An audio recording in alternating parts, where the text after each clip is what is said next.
What is up, guys? Welcome back to Comic Talk, issue number 2. Yeah, I decided to call them issues, like a comic book. Sounded like a fun idea. Hope you enjoy the concept. But anyway, I promised you a discussion about Marvel. And I want to know your honest thoughts about this, so leave them in the comments down below. Same for the one on DC Rebirth, because I'd love to get your guys' input on all these videos. Sorry about that. Allergies and whatnot.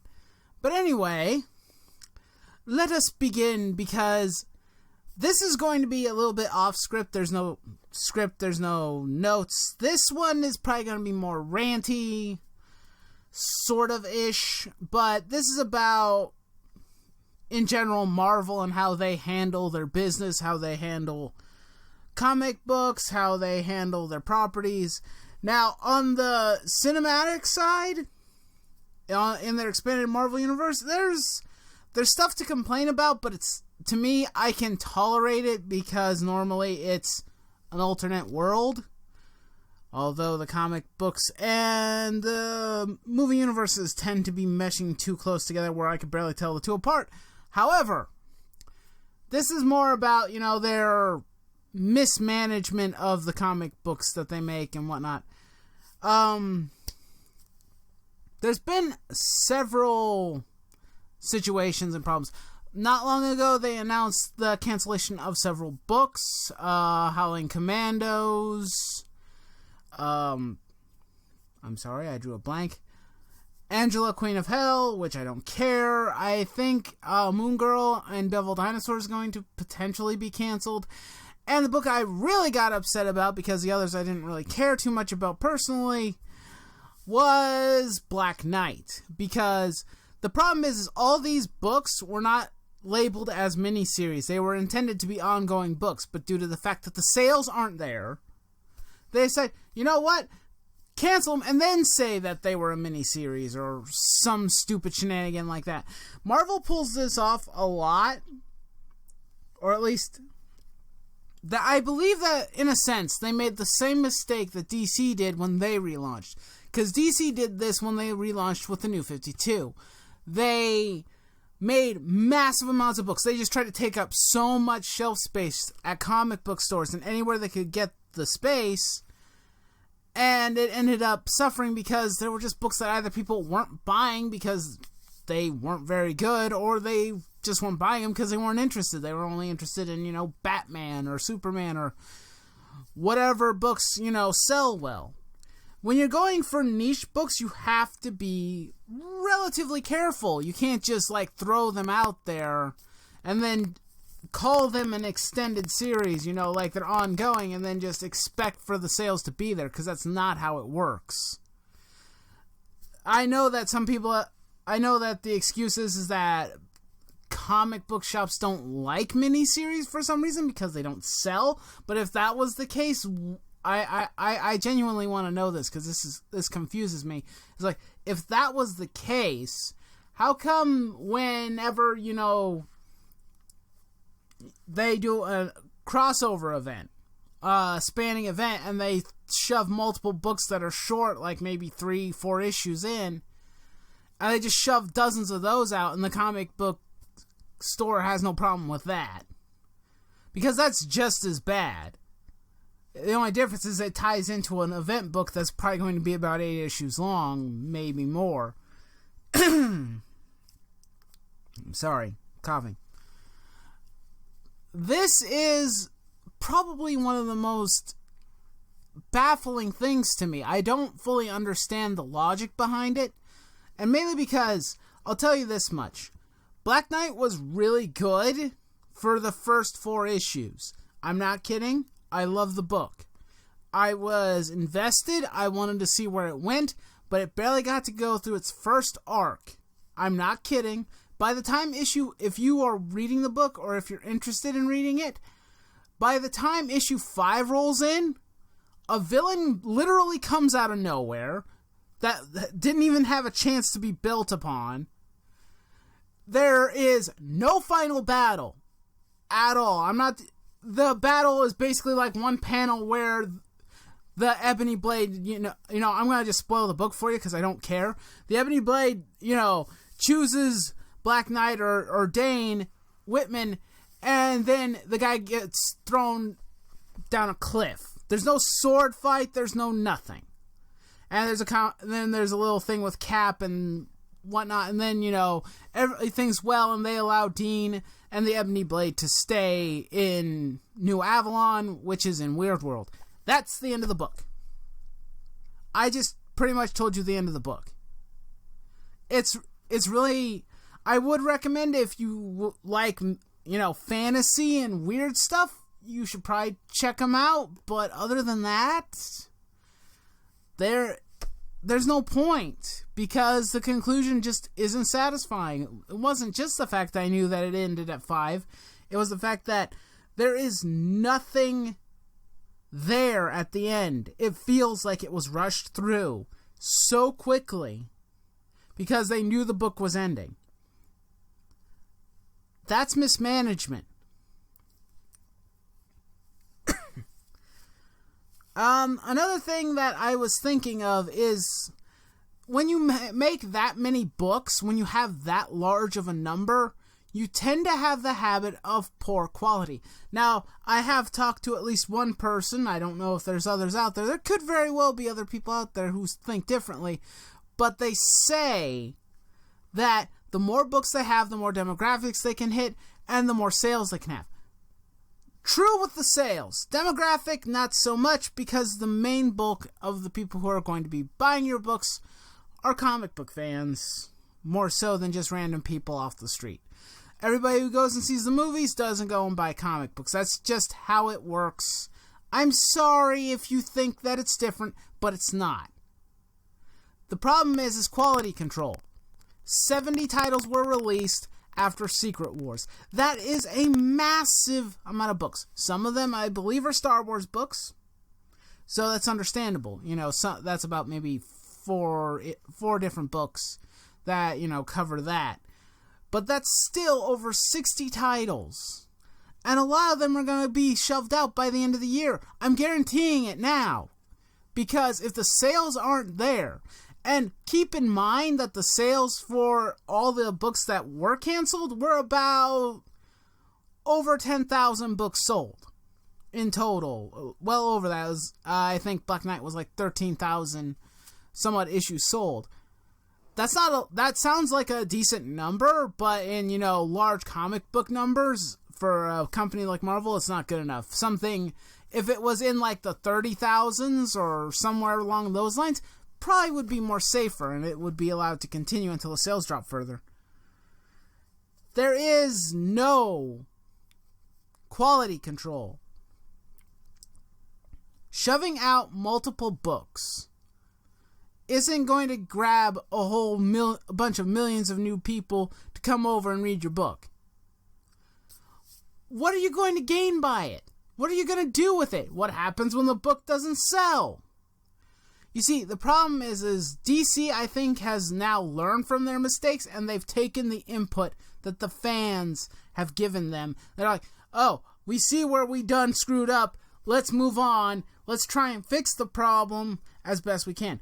We don't know if it will work, but I have a strong feeling that it will, because they are targeting their fans this time. And they're not doing what Marvel has done in the past, which is tease their fans with the things they want to see. Now, you probably assume that what I'm talking about is Renew Your Vows. That was a tease that Marvel put out during Secret Wars that had no correlation with Secret Wars at all, and they put it out there in an attempt to bring all the old Spider-Man fans back. It pretty much worked. I bought the book just like a whole bunch of other people did. Because we're strong believers in the fact that Spider-Man and MJ should be together. Although, him and Gwen worked out well too. But still, at the same time, I like the marriage. I have no problem with it. It should have stayed in canon. There are no excuses for Marvel to have completely eliminated it and kept it eliminated for as long as they have. They know that there's a fan base out there that would be fine with it. any of the newer readers who probably don't know any better would probably be okay with it too. They probably don't care, or they know about it. Marvel has this unhealthy, unnatural ability to piss off their entire fan base in their comic book community. That's not to say that, they hate their movie-going viewers. They love those people, obviously. They keep on shelling out stuff. But when it comes to their comic book fans, there are writers who are incredibly rude, and you know who you are. I'm calling Dan Slott out basically right here. He is one of their worst individuals to talk to through social media or any other format. Now, I've never talked to Dan, and I doubt he'll ever find my video to talk to me. If he wanted to, please, by all means, sir, tell me how I'm wrong. But he's been mean and spiteful through the years. I don't know if he's as bad as he was now, but it doesn't seem like Marvel even cares. It's not like he's their best writer anyway. He's decent, but he's not their best writer. He's not their god writer or their top writer either. That belongs to Brian Michael Bendis. Come on, let's just be honest here. There just seems to be like this animosity towards the older fans or the older generation. Now, it could just be that I'm old. I could freely admit that. It could just be that I'm an older fan and I like things kind of the way they were. And I could be, I guess you could say, slightly resistant to change. That could be it. But I like new books too. I read Spider-Gwen. I have no problems with that book. I read the current Spider-Man 2099. I have no problems with new characters or new stories. But there's this animosity, like they just hate certain aspects of their fan base, and they're either trying to kill it or antagonize it to hope that it'll sell books. That's one of the main things that Marvel loves doing, is they love publicity stunts. Which is kind of ironic, considering that Joe Quesada said that the marriage between Peter and Mary Jane was a publicity stunt, which it was. Yeah, but so was One More Day, you hack. Sorry, I have a thing against Joe Quesada almost on a very serious level. I really, really hate him. Anyway, I kind of been derailed so much. Let's kind of go over a couple of events that have been announced that I think will probably just increase my disdain for Marvel's comic book divisions. And let's start off with the first one. It's called Death of X. Now, we don't have any information, but Marvel has been fairly blatant and obvious about what they've been attempting to do, which one of the things is prop up the Inhumans as their new X-Men team. No joke, you can just look and it's blatantly obvious. And then limit the number of the X-Men, or at the very least, kill off the majority of them and keep only the most popular characters. Now, people might say it's because it's like, well, the X-Men were kind of a 90s thing, and, they're not as popular as they used to be. They're not as popular as they used to be because no one's written any good stories lately. Not for a lack of trying, I'm sure, but there just isn't interest because there's not any good writing going on in a lot of their books. And a lot of their fans maybe they just aren't interested in that particular level of stupidity. I don't know. I don't read enough X-Men books to know exactly what's going on. But I do know that the X-Men fan base is still there, but considering that Fox owns the rights to the movies, it's just like this animosity. We already know that Marvel doesn't like Fox anyway, and you're going to tell me that the Death of X isn't going to be some sort of widespread event that'll probably kill most of the X-Men, or at the very least might kill Charles Xavier again. Please stop killing Charles Xavier. It's kind of getting old. At this point, nobody even cares anymore if you kill him. It's a completely asinine idea to completely destroy the X-Men just because you don't own the rights to the movies. So, making the Inhumans your new X-Men, it's lazy, stupid. The other event that is coming out that I really don't know if I'll be interested in or not, probably not, because it sounds really mentally stupid. And it's going to be written by Dan Slott, who is also mentally stupid. And that would be Dead No More, which looks like it's going to be another Spider-Man event where somehow, I can only assume Doc Ock is going to be potentially reviving or bringing back loved ones from the dead, like Captain Stacy, Uncle Ben, Gwen, other assorted characters that have died in the past.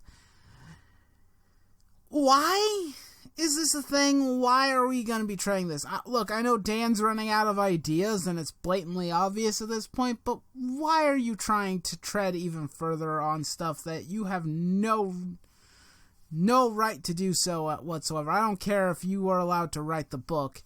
You have no right to try and mess with Peter's continuity even further. You've already ruined the character enough. At this point, I would be completely okay and completely happy if Marvel decided to permanently kill off Peter. I'm not joking. I'm dead serious. I would be completely okay if he just didn't exist anymore.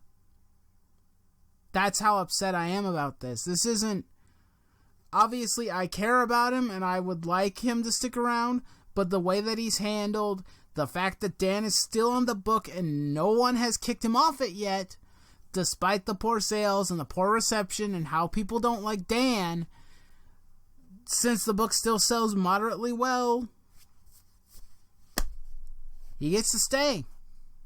Despite the fact that he shouldn't. He shouldn't even be there right now. Well, not that he shouldn't be there.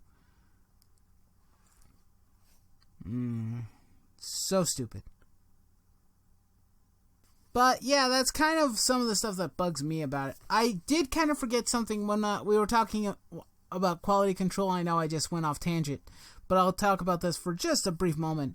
The person who I talked to said that, there are so many writers and artists at Marvel that, they need the work to, make money and make a living.